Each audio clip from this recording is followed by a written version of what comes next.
Alright guys, before the video starts, oh my fucking god, Disney, with this Carousel of Progress ride that you probably closed down, I don't remember, but this is so fucking accurate of what the future is gonna be like in the next couple of years.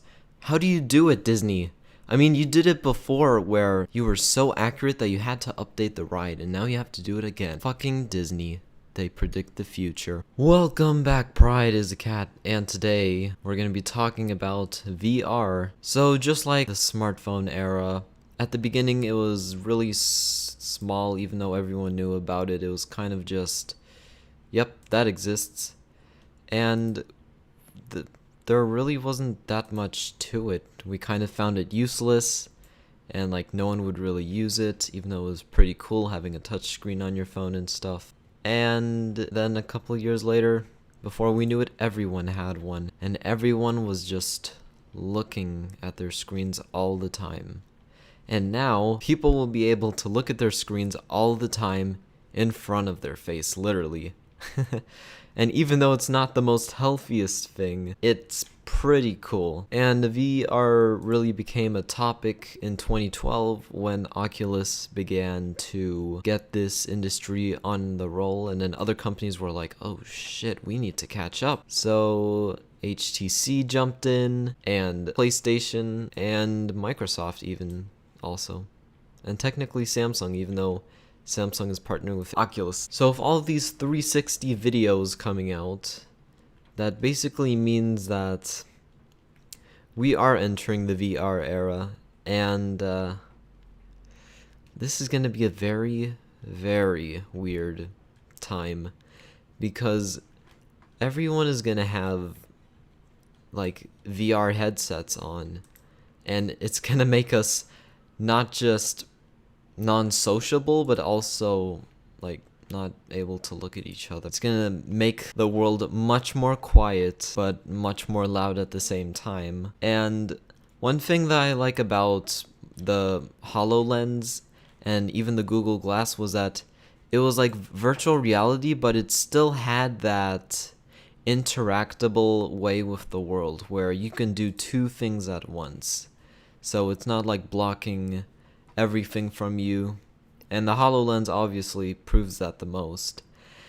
But from what I can see for the developer's price, it's $3,000. And when the Oculus developer's kit came out, it was $200. So in my opinion, this is not gonna go up. This developer's thing is actually cheaper than the real full version. And I'm pretty sure in the future almost every YouTube video is going to be with a VR headset. Now obviously people who can't afford it are going to just use their screens, but literally VR is going to be everywhere, and you can already play a ton of games with VR. I know with PlayStation VR you can play Battlefront, and if you're smart enough you can get the code so that you can play GTA 5 on your HTC Vive or Oculus Rift. This industry is going to explode, and just like one expert predicted, it may reach the goal that they've been saying is going to happen in 2020, which is $30 billion in the VR industry, which would be totally insane, because this is a really new industry. This is an infant type of thing, and this would be equivalent to the iPhone being made like 3 years ago. And when the iPhone was made, it was a big deal, and it was still like really crazy, but it just wasn't that big. 2008 and 2009 and even 2007 when the iPhone came out, it really became that trend a couple of years more. And of course this is going to change the way we communicate with each other. Already on the Samsung Gear VR, which I have to say, it's impressive. I tried it and I honestly, like, my eyes couldn't take it, but it really did have some cool stuff on it, especially with interacting with people. And yeah, there's Minecraft on the Gear. Also, quoting back to the theory about there being another gaming crash, this VR could save the gaming crash actually, because now that there's a new product on the board, that means that it's gonna give people a reason to purchase the next console if Microsoft and PlayStation do make one. But the VR will obviously keep us above the water for a little bit longer. It's pretty interesting. If Nintendo's the most innovative company, how come they're the ones that are not talking about VR?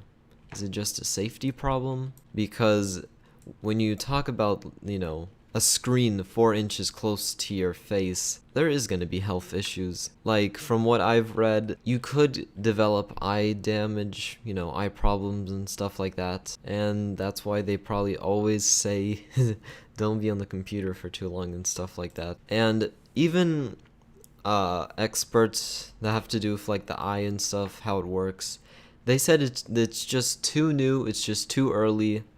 We'll have to see what happens, basically. So I'll be sure to try the HTC Vive. I've only tried the Gear VR and I didn't like it, but that doesn't mean that it's like a definite like VR is bad. It's just, you're paying $100 for a VR headset. What do you expect? It's not going to be the best thing. But possibly with an $800 product, maybe the Vive will be different. And I've seen people's reactions, and literally everyone says it's like I stepped into a whole new world. Now, with the Gear VR, people didn't say this, and I'm one of them. And obviously, I have the Galaxy S6 and stuff, so I was on last gen when I tried mine. So possibly, maybe the S7 improved, or the S6 didn't, even though they have the same resolution. But I do have to say, for the applications and stuff and the OS, it is the best affordable VR headset. $100. That's a good win-win deal.